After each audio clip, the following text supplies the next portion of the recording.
परिचय। आइए बच्चों, एक खेल खेलें। उस छात्र को पुरस्कार मिलेगा जो मेरे द्वारा छिपाए गए चॉकलेट के डिब्बे को खोज लेगा। सर, लेकिन हम इसे कैसे खोजेंगे? क्या आप हमें कोई सुराग देंगे? नहीं सागर, कोई सुराग नहीं मिलेगा। तुम्हें अपने आप खोजना है। तुम क्या सोचते हो, ये आसान है? सर, मुझे नहीं लगता है। पूरी कक्षा इसे खोजेगी और इससे अव्यवस्था फैल जाएगी। सागर, तुम सही हो।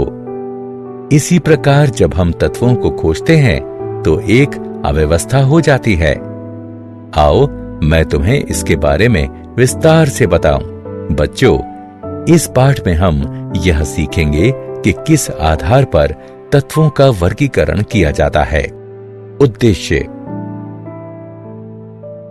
इस पाठ के अंत में आप निम्न करने में सक्षम हो जाएंगे। तत्वों के वर्गीकरण के प्रारंभिक प्रयास का वर्णन करना, मेंडेलीव की आवर्त सारणी का वर्णन करना, आधुनिक आवर्त सारणी का वर्णन करना, तत्वों के वर्गीकरण के प्रारंभिक प्रयास। आरंभिक काल में वैज्ञानिक तत्वों को पूर्णतः धातु या अधातु होने के आधार पर वर्गीकृत करते थे। इस वर्गीकरण की अपनी सीमाएं थीं। सभी तत्व केवल दो वर्गों में विभाजित थे। इस कारण धातुओं का समूह बहुत विशाल हो गया। कुछ तत्वों में धातु और अधातु दोनों के गुण थे। उन्हें किसी भी वर्ग में नहीं रखा जा सकता था। इसके कारण तत्वों के वर्गीकरण में किसी प्रतिरूप या नियमितता की पहचान और फिर वर्गीकरण की आवश्यकता बढ़ गई। डायबेराइनर के ट्रिक। सन 1817 में जर्मन रसायनज्ञ वुल्फगांग डायबेराइनर ने समान गुणधर्मों वाले तत्वों को समूहों में व्यवस्थित करने का प्रयास किया। उन्होंने 3-3 तत्व वाले कुछ समूहों को चुना एवं उन समूहों को त्रिक कहा। डायबेराइनर ने बताया कि त्रिक के तीनों तत्वों को उनके परमाणु द्रव्यमान के आरोही क्रम में रखने पर बीच वाले तत्व का परमाणु द्रव्यमान अन्य दो तत्वों के परमाणु द्रव्यमान का लगभग औसत होता है। उदाहरण के लिए कैल्शियम Ca 40, स्ट्रोंटियम Sr 88 एवं बेरियम Ba 137 के त्रिक में पहले और तीसरे तत्व के द्रव्यमानों के मध्य दूसरे तत्व के द्रव्यमान के बराबर है, यानी 40 जमा 137/2 बराबर 88 म्यू। क्या आप जानते हैं? जर्मन लेखक गोइथे डायबेराइनर के दोस्त थे। वो डायबेराइनर का व्याख्यान नियमित सुनते थे और उनकी केमिकल एफिनिटीज के सिद्धांत का प्रयोग उन्होंने अपनी 1809 के प्रसिद्ध लघु उपन्यास इलेक्टिव एफिनिटीज में किया था। न्यूलैंड्स का अष्टक सिद्धांत। डायबेराइनर के शोध ने दूसरे वैज्ञानिकों को भी तत्वों के वर्गीकरण के लिए प्रेरित किया। त्रिक ज्यादा उपयोगी नहीं थे क्योंकि वो एक साथ केवल 3 तत्वों को वर्गीकृत करते थे। सन 1866 में अंग्रेज वैज्ञानिक जॉन न्यूलैंड्स ने खोज की कि जब तत्वों को परमाणु द्रव्यमान के आरोही क्रम में व्यवस्थित किया जाता है तो प्रत्येक 8वें तत्व का गुणधर्म पहले तत्व के समान होता है। इसे अष्टक सिद्धांत कहा गया। इससे केवल कैल्शियम तक के तत्वों को इस क्रम में व्यवस्थित किया जा सकता था। यद्यपि उस समय तक 60 से ज्यादा तत्व ज्ञात थे। क्या आप जानते हैं, दूसरे वैज्ञानिकों की तरह ही न्यूलैंड्स भी समान भार और परमाणु भार का प्रयोग करते समय अर्थ विभेद नहीं करते थे और 1863 में अपने शोध पत्र में उन्होंने अपने पूर्वजों द्वारा प्रयोग किए गए मान का ही प्रयोग किया। इस पद को अब सापेक्षिक परमाणु द्रव्यमान कहते हैं। मेंडेलीव की आवर्त सारणी। रूसी रसायनज्ञ डिमित्री मेंडेलीव ने खोज की कि परमाणु द्रव्यमान तथा रासायनिक गुणधर्म में समानता के आधार पर आरोही क्रम में रखने पर तत्वों का क्रम आवर्ती होता है। 1869 में उन्होंने अपने प्रेक्षण को मेंडेलीव का आवर्त सिद्धांत में व्यक्त किया। उन्होंने ये खोज भी की कि प्रत्येक आवर्ती फलन एक निश्चित अंतराल के बाद खुद को दोहराता है। अतः आवर्त सिद्धांत के अनुसार तत्वों को उनके परमाणु द्रव्यमान के अनुसार आरोही क्रम में व्यवस्थित करने पर तत्व का रासायनिक और भौतिक गुण एक अंतराल के बाद स्वयं को दोहराता है। आवर्त सिद्धांत के आधार पर तत्वों की व्यवस्थित सारणी को आवर्त सारणी कहते हैं। मेंडेलीव ने सभी तत्वों को उनके द्रव्यमान के आधार पर आरोही क्रम में एक क्षैतिज पंक्ति में व्यवस्थित कर दिया, जब तक कि उन्हें ऐसा तत्व नहीं मिल गया जिसका गुणधर्म पहले तत्व जैसा था। उन्होंने इस तत्व को पहले तत्व के नीचे लिखा और इस तरह तत्वों की दूसरी पंक्ति प्रारंभ की। इस तरह वो सभी ज्ञात तत्वों को उनके गुणधर्म के आधार पर वर्गीकृत करने में सफल रहे। परिणामतः वे पहली आवर्त सारणी बनाने में सफल रहे। मेंडेलीव की आवर्त सारणी की विशेषताएं। मेंडेलीव की आवर्त सारणी की निम्नलिखित विशेषताएं हैं। आवर्त सारणी में व्यक्त क्षैतिज पंक्तियों को आवर्त कहते हैं। आवर्त सारणी में 1 से लेकर 7 तक कुल 7 आवर्त थे। किसी आवर्त विशेष के तत्व के गुण बाएं से दाएं ओर एक नियमित प्रकार प्रदर्शित करते थे। ऊर्ध्व स्तंभों को समूह कहते हैं। इन समूहों की संख्या 9 है और ये 1 से 8 तक तथा 0 के रूप में अंकित हैं।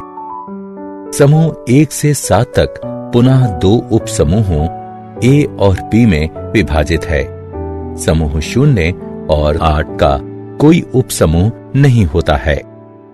किसी समूह विशेष के सभी तत्वों का रासायनिक गुणधर्म समान होता है। वे अपनी भौतिक गुणधर्म और रासायनिक अभिक्रियाओं में एक खास प्रकार प्रदर्शित करते हैं। मेंडेलीव की आवर्त सारणी की सीमाएं।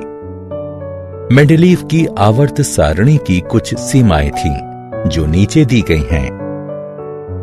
हाइड्रोजन को ना तो क्षार धातुओं के साथ रखा जा सकता है, न ही हैलोजन के साथ, क्योंकि हाइड्रोजन क्षार धातुओं और हैलोजन दोनों से समानता रखता है। एक ही तत्व के विभिन्न समस्थानिकों का परमाणु द्रव्यमान भिन्न भिन्न होता है।